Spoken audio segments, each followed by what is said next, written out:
Pemirsa, kasus tewasnya Brigadir J di rumah dinas Irjen Verdi Sambo hingga kini masih dalam proses pemeriksaan tim penyidik Mabes Polri.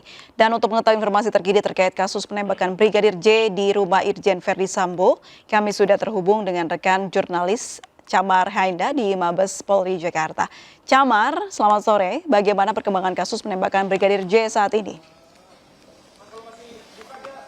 Ya, selamat sore April dan juga pemirsa. Dapat kami sampaikan untuk saat ini pihak dari kepolisian belum menentukan siapa tersangka dari penembakan Brigadir J oleh Baradae di rumah Irjen Pol Verdi Sambo, yakni selaku Kadif Propam nonaktif saat ini. Di mana untuk prarekonstruksi ini sudah selesai dilakukan pada hari Jumat dan juga hari Sabtu di tahap 1 dan juga tahap kedua.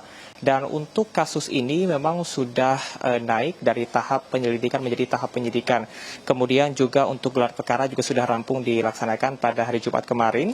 Dan terdapat dua konstruksi permasalahan yang berbeda, April dan juga pemirsa. Untuk konstruksi permasalahan yang pertama, ini merupakan pelaporan dari Polres Jakarta Selatan yang sudah dilimpahkan kepada Polda Metro Jaya yang dilakukan prarekonstruksi dan diaudiensi langsung oleh Mabes Polri.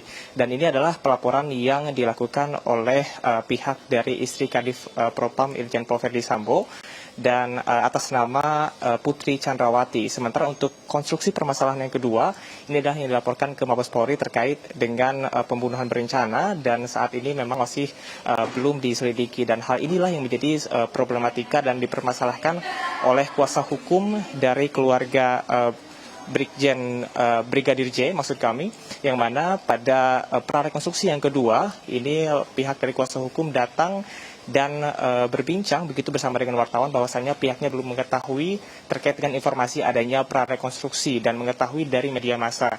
Kemudian juga pihaknya menyayangkan bahwasannya untuk prarekonstruksi ini adalah konstruksi permasalahan yang berasal dari pelaporan yang ada di Polda Metro Jaya. Sementara untuk yang di Mabes Polri ini hingga dengan saat ini memang masih belum dilakukan, sehingga hal inilah yang dijadikan permasalahan dikarenakan pada hari Rabu atau sekitar 2 hari lagi pihak dari kepolisian ini akan melakukan proses ataupun juga otopsi ulang dari jenazah Brigadir J, sehingga dengan waktu yang sempit ini pihak dari kuasa hukum mendesak agar kepolisian segera mengusut tuntas kasus dan dari pelaporan konstruksi dari pihak keluarga Brigadir J.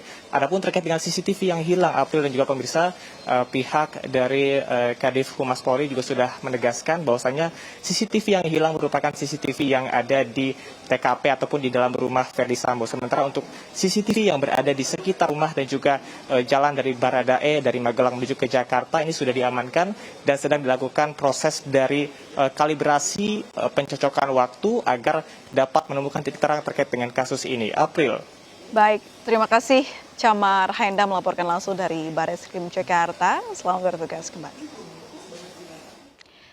Tim forensik Polri Senin siang penuhi panggilan Komnas HAM untuk memberikan keterangan terkait autopsi jenazah Brigadir J. Seluruh tim forensik yang sempat melakukan autopsi jenazah Brigadir J hadir dalam pemeriksaan ini. Tim forensik Mabes Polri yang dipimpin Kapus Dokes Polri Brigjen Pol Asep Hendradiana tiba di kantor Komnas HAM pukul 12:40 Senin siang. Kehadiran tim forensik Mabes Polri merupakan bagian dari penyelidikan kasus kematian Brigadir J yang tewas ditembak di rumah Kadif Propam Polri. Tim forensik akan memberikan semua informasi yang dibutuhkan Komnas HAM terkait autopsi jenazah Brigadir J. Kehadiran tim forensik Mabes Polri juga didampingi oleh Irwasum Polri, Komjen Pol Agung Budi Marioto, dan Kadif Humas Polri Irjen Pol Dedi Prasetyo.